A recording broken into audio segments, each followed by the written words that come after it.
Hello students, welcome to our channel Home Science Kaksha. Let's grow together. I am Shalu Garg. इस channel पे हम लोगों ने आपको होम साइंस के सभी subjects foods, textiles, resource, human development, extension, research सभी को बेसिक टू एडवांस की नॉलेज तक हम आपको लेकर जाएंगे। और ये चैनल स्पेशली हिंदी मीडियम के स्टूडेंट्स को ध्यान में रखकर डिज़ाइन किया गया है। सो आई होप आप लोगों को इस चैनल पे पढ़ने में मज़ा आएगा। So let's start. हमारा आज का टॉपिक है फूड साइंस। फूड जनरली हम फूड को क्या कहते हैं? कोई भी ऐसी सब्सटेंस, कोई भी ऐसी चीज़ जो खाने या पीने के माध्यम से हमारे शरीर में जाती है और हमारे शरीर की जो पोषक तत्व है, जो न्यूट्रिएंट की रिक्वायरमेंट है, अगर वो फुलफ़िल करता है तो वो भोजन की कैटेगरी में आता है, फूड की कैटेगरी में आता है। अब बात आती है कि व्हाट इज़ फूड साइंस? किसी भी भोजन को, किसी भी खाने की चीज़ को, उसकी फ़िज़िकल, केमिकल या बायोलॉजिकल नेचर की स्टडी को, जो उसको हम स्टडी करते हैं, उनके प्रिंसिपल्स को जानते हैं, उसको हम फूड साइंस कहते हैं। अब आता है फूड का हमारी बॉडी में एक्चुअली फंक्शन क्या होता है। फूड हमारी बॉडी में कई तरह से काम करती है। फर्स्ट हमारा जो बॉडी का फंक्शन है, जो फूड से की वजह से होता है, वो है फिजियोलॉजिकल फंक्शन, यानी कि शारीरिक कार्य।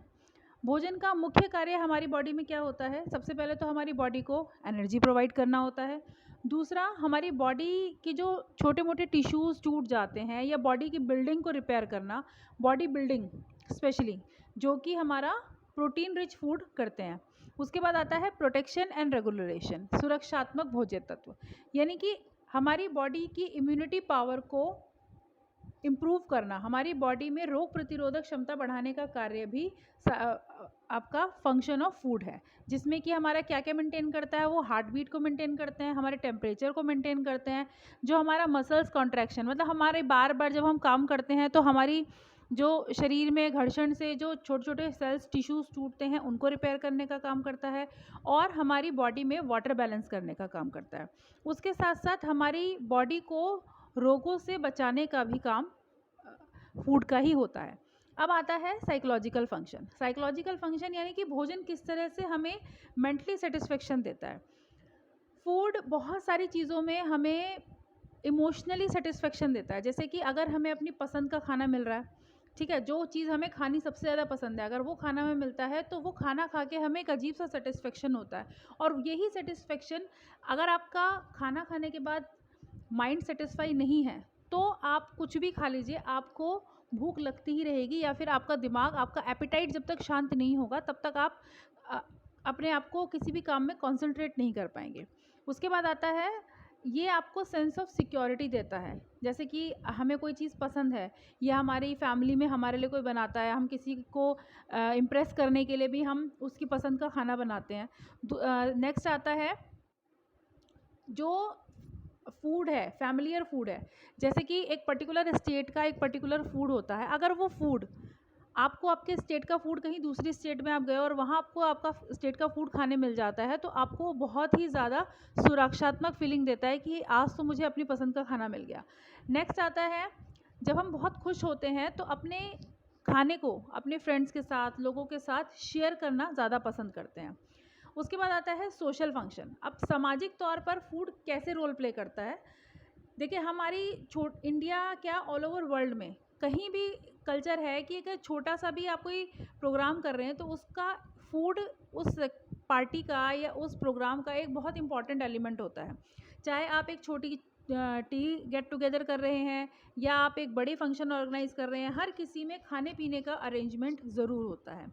स्पेशली जो हमारे मतलब अगर आप कहें कि हमारे रिलीजियस फंक्शंस जो होते हैं, जैसे कि घर में, मंदिर में, चर्च में, मोज़ेक में, सब जगह प्रसाद के रूप में भोजन ही दिया जाता है, ठीक है।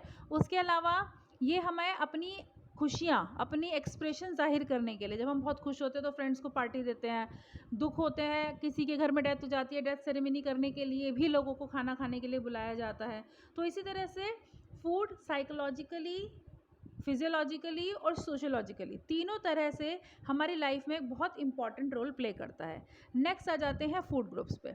अब 1916 में कैरोलाइन हंट ने सबसे पहले, ये सबसे पहले न्यूट्रिशनिस्ट थे जिन्होंने फूड को ग्रुप्स में डिस्ट्रीब्यूट किया, क्योंकि खाना खाना इम्पॉर्टेंट है, लेकिन हमें ये पता होना चाहिए कि कौन सा खाने का पदार्थ हमारी खाने में कितना होना चाहिए, हमारी डाइट में कितना इंक्लूड होना चाहिए। तो ये सबसे पहले आइडेंटिफाई किया 1916 में कैरोलिन हंट ने।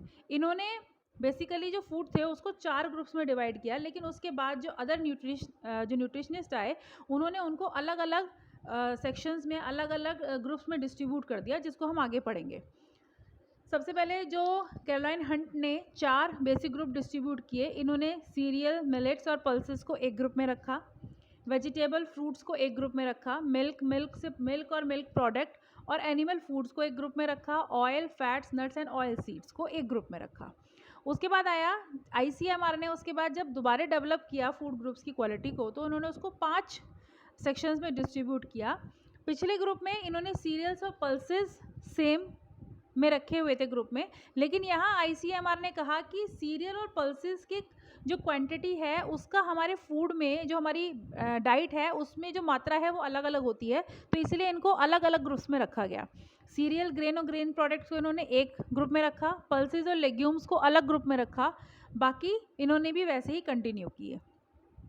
उसके बाद आता है बेसिक 7 ग्रुप। अब जो आगे न्यूट्रिशनिस्ट आए उन लोगों ने इसको बेसिक 7 ग्रुप्स में कंट्रीब्यूट कर दिया। अब इन्होंने यहाँ पर वेजिटेबल्स में भी 2 तरह से डिस्ट्रीब्यूट कर दिया कि ग्रीन और येलो वेजिटेबल को इन्होंने अलग रखा, ऑरेंज और जो हमारे खट्टे फल थे, यानी कि ऑरेंज, ग्रेप्स, टमाटर, कच्ची गोभी, जो कि जिनमें विटामिन C का कंटेंट ज़्यादा होता है, उनको एक अलग ग्रुप में रखा।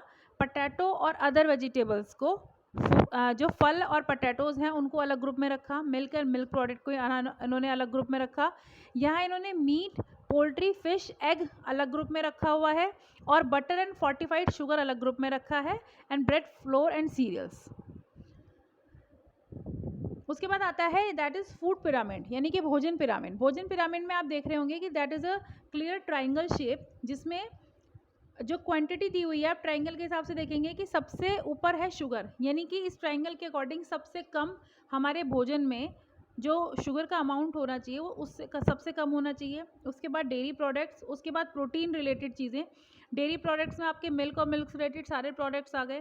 प्रोटीन में आ गई हमारे सारे पल्सेस, लेग्यूम्स। उसके बाद स्टार्ची फूड में आपका सारा कार्बोहाइड्रेट, आपका सीरियल्स, आपके जितने भी सीरियल से रिलेटेड प्रोडक्ट हैं, ब्रेड, सब कुछ जो आपका जो भी आ जाएगा, मिलेट्स, बाजरा, सब कुछ इसमें आ जाएगा। उसके बाद देन सबसे ज़्यादा fruit and vegetable. That means कि ये पिरामिड हमें शो कर रहा है कि जो हमारा रेगुलर बेसिस का डाइट होना चाहिए, उस डाइट में किस चीज़ की मात्रा सबसे ज़्यादा हमारे खाने में होनी चाहिए कंप्लीट डे में। उसके बाद आता है फूड का हमारी हेल्थ से आखिर रिलेशनशिप है क्या।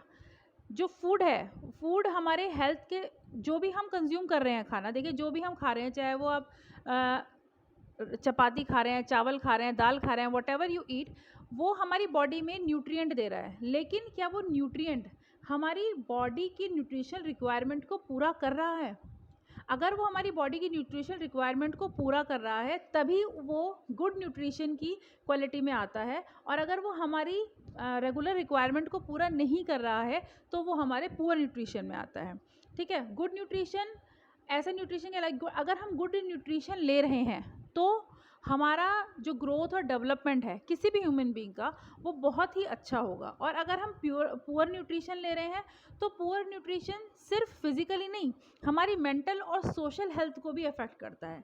कैसे? अगर आप खाना अच्छा नहीं ले रहे हैं तो रेगुलर क्या होगा, जल्दी जल्दी आप बीमार पड़ेंगे तो आप साइकोलॉजिकली अपने आप को कॉन्फिडेंट फील नहीं करेंगे कि कुछ भी करने के लिए, कोई भी एक्टिविटी दिखाने के लिए आपको सोशली भी होना पड़ेगा। जब आपकी हेल्थ ठीक नहीं होगी तो आप कहीं जा नहीं सकते, फ्रेंड्स के साथ गेट टुगेदर नहीं कर सकते, या कोई भी अदर एक्टिविटीज़ जो सोशली कर सकते हैं आप वो नहीं कर सकते। तो इसीलिए हम कह सकते हैं कि जो फूड है, जो भोजन है, वो उसका हमारे स्वास्थ्य पर, या हमारा भोजन और हमारी हेल्थ का आपस में एक बहुत ही इम्पॉर्टेंट रिलेशनशिप है। अब देखिए यहाँ पर एक डायग्राम में शो किया हुआ है कि good nutrition is a basic necessity for good health. कैसे? अगर हम फूड अच्छा ले रहे हैं, फूड से आपको न्यूट्रिएंट प्रॉपर मिल रहे हैं, तो हमारी बॉडी का न्यूट्रिशन रिक्वायरमेंट पूरी हो रही है। न्यूट्रिशन रिक्वायरमेंट पूरी हो रही है तो उससे क्या है, हम हेल्दी हैं। और अगर हम हेल्दी हैं तो हेल्दी होने से क्या होगा, हम फिर से सही खाना खाने लायक होंगे। अगर हम बीमार हैं तो हम प्रॉपर फूड नहीं ले पाएंगे, जिसकी वजह से हम फिर से दोबारा बीमार हो जाएंगे। क्योंकि अगर हम हेल्दी नहीं है, जो हम खाना खाना चाहते हैं वो हम नहीं खा सकते, हमें वो अनडाइजेशन हो जाएगा, उससे और दिक्कतें बन जाएंगी फिजिकली। सो फूड, न्यूट्रिशन और हेल्थ, इन तीनों चीज़ों का आपस में इंटर रिलेशनशिप है। सो आई होप आप लोगों को आज का कंसेप्ट क्लियर हो गया होगा। Thanks for watching. Do like, share, comment and subscribe our channel home science कक्षा। Bye bye.